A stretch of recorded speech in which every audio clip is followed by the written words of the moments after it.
فلک میرا دل چاہ رہا ہے کہ میں تمہارا قتل کر دوں. تمہیں اندازہ بھی ہے کہ تم نے کیا کیا ہے؟ کیا ضرورت ہے تمہیں اس سائیکو پہ ہاتھ اٹھانے کی؟ فون کان سے لگائے وہ بس بول رہی تھی. بس بس بس مادام، اتنا شدید غصہ، صبر کیجئے، پہنچ رہے ہیں ہم. ہنستے ہوئے کہہ کر اس نے فون رکھا اور پھر اس کے کندھے پہ چٹکی کاٹ کر سامنے آئی. تارا نے بہت غصے سے اسے دیکھا. وہ اسکارف بدل چکی تھی اور اب اس کے سامنے کھڑی ہستی اس کی حالت کا مزہ لے رہی تھی. تارا نے اس کا ہاتھ جکڑا اور تقریباً گھسیٹتے ہوئے بائیں جانب لگے کچھ درختوں کی جانب رخ کیا اور وہاں پہنچتے ہی جیسے پھٹ پڑی. کہاں دفان ہوئی تھی؟ کچھ اندازہ بھی ہے تمہاری اس حرکت سے ہمیں کتنا نقصان اٹھانا پڑے گا؟ ریلیکس ریلیکس ریلیکس تارا ڈارلنگ. بم پھینکنے کے بعد میرا دماغ تو خراب نہیں تھا کہ میں خود بھی وہیں کھڑی رہتی. اور اسے کس نے کہا تھا کہ فلک سلطان کا ہاتھ پکڑنے کی گستاخی کرتا؟ شکر کرو ابھی ہم نے اس گستاخ کا سر قلم نہیں کروا دیا. محترمہ کی شوخی عروج پر تھی اور سکون ایسا کہ مر جانے کو جی چاہے. تارا کا دل چاہا اپنا سر پھاڑ لے. فلک کو ہنسی تو بہت آئی مگر دانت سے نچلا ہونٹ دبا گئی. اس کی شہد رنگ آنکھیں اس وقت شرارت پر آمادہ تھیں. کیا ضرورت تھی تمہیں اس پہ ہاتھ اٹھانے کی؟ اتنی معمولی بات پہ تماشا بنوایا. سب لڑکیاں مجھے ایسے دیکھ رہی تھی جیسے میں کوئی عادی مجرم ہوں. اس کے کندھے پہ تھپڑ مارتے ہوئے اس نے کہا تو فلک نے افسوس سے اسے دیکھا. بھائی میں تو اپنی توہین برداشت نہیں کر سکتی. کوئی میری طرف ایک انگلی اٹھائے گا تو میں اس کی طرف 10 اٹھاؤں گی اور کوئی تماشا نہیں بنا. میں نے کیا غلط کیا؟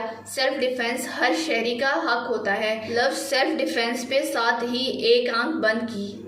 فلک میرا دل چاہ رہا ہے کہ میں تمہاری یہ ایک آنکھ پھوڑ دوں. تمہیں اندازہ بھی ہے اگر حنان بھائی، ابا یا پھر چچا وغیرہ کسی کو پتہ چل گیا تو وہ کیا کریں گے؟ پہلے تو حنان بھائی ہی ہماری پڑھائی کے اتنے خلاف ہیں اور اب ہم ان سے پوچھے بغیر ٹرپ کے ساتھ آ گئے. میں نے تم سے کہا بھی تھا کہ تم امی سے پوچھ لو لیکن تم خود تو تم ہو ہی مہم جو مجھے بھی کسی دن مرواؤ گی. شدید جذبات میں جو اس کے منہ میں آ رہا تھا بولتی جا رہی تھی. فلک نے ناگواری سے اسے دیکھا اور پھر درخت سے پشت ٹکا لی. یار تم کتنا بولتی ہو، سانس بھی لے لیا کرو. اس کی بڑی سی تقریر کے بعد جواب میں چند الفاظ نے تارا کو مزید گرم کر دیا. ہاں بہت خوب، تم لوگوں کو مارتی پھرو، ان کے سر قلم کروا دو اور میں بولوں بھی نہ.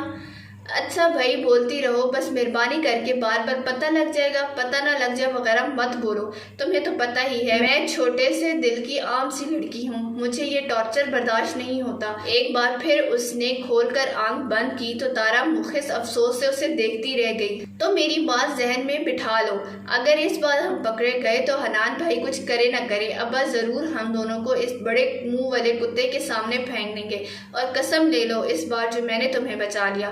یہ کہہ کر اس نے خالی ہاتھ دکھایا تھا جس کا مطلب تھا کہ اب کی بار مجھ سے کوئی امید مت رکھنا. فلک نے آنکھیں سکیڑ کر اسے دیکھا اور آگے کو ذرا جھکی اور ساتھ ہی درخت کی پشت بھی چھوڑ دی. اگر ایسا موقع آیا بھی تو فلک نہیں مانے گی، باقی تم اپنا حساب دیکھ لینا.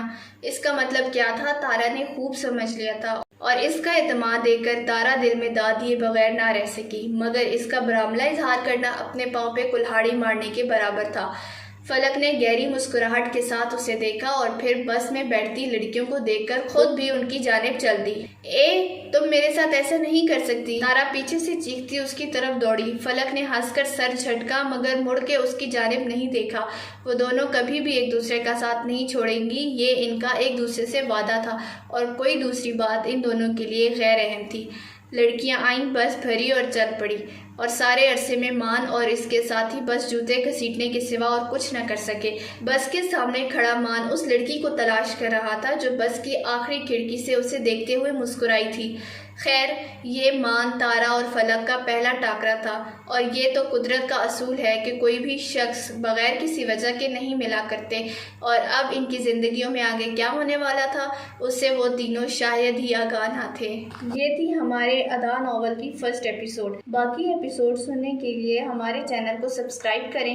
اپنا خیال رکھیے گا. خدا حافظ.